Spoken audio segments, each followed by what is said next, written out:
Rokar vīns, daudz vīna. Mēs ar tevi, ar Bleiku un Apolineru. Un vēl dažiem dzeram vīnu, mēs visi pie tevis. Jūtamies kā mājās. Seja zūd dūmos, esmu jau noreibusi. Tu saki, beidz domāt tik daudz un raksti par mums. Tev reizēm patīk man izrīkot. Šovakar man patīk tas, kas patīk tev. Es ļaujos, jo tas esi tu. Tomēr brīžiem mana uzacs paceļas. Es reibstu no vīna, no taviem vārdiem, no domas, ka varētu mūžīgi reibt un lasīt. Varbūt pat rakstīt, bet arī no taviem nejaušiem pieskārieniem.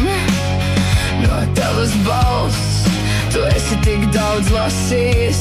Ar tevi ir viegli, tu esi smalcināti nevērīgs, vienlaikus tik uzmanīgs. Un ar saviem izbūrušiem matiem tu mani padari traku, to vairs nevaru izturēt. Es triecu glāzi pret sienu, tu tikai pasmējies savā sodītajā baltajā kreklā. It kā netīšām līdz pusē atpogētā.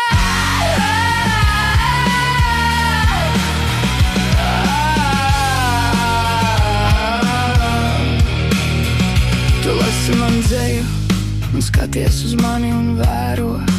Apolinērs pasmīn un ielej man vēl. Bleiks iekārtojas ērtāk, saka skaļāk, Bukovskis piebaksta. Saskandinām, kamēr vēl dzīvi. Bez to klanā stūrī mēs viņu garlaikojam, jo neviens viņā neklausās. Rembo manā telefonā strīdas ar verulēnu.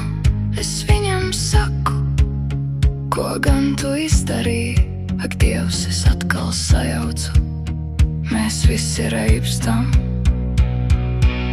Mums visiem ir ko teikt, mūsu te ir daudz, bet tikai mēs divi vēl dzīvi.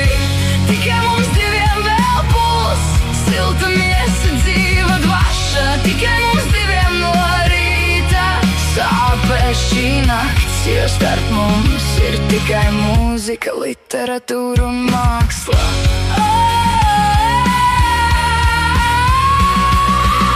Tas lēs grāmatu torņi, mēs krītam kaut kur starp tiem. Un man pēkšņi vienalga, ka puse pasaules izlasīta, un līdz otrai pusē mēs nekad netiksim. Šķiet mirušie saprot labāk, kas notiek starp diviem vēl dzīviem. Mūsu te ir daudz, bet tikai mēs divi vēl dzīvi. Tikai mums diviem vēl puls, silta miesa, dzīva dvaša. Tikai mums diviem no rīta sāpēs šī nakts, jo starp mums ir tikai mūzika, literatūra un māksla. Literatūra un māksla. Pret rītu jautrā kompānijā pavadi mani mājās, mēs tik dzīvi, kā grūti atgriezties dzīvē. Mūsu te ir daudz, bet tikai mēs divi vēl dzīvi.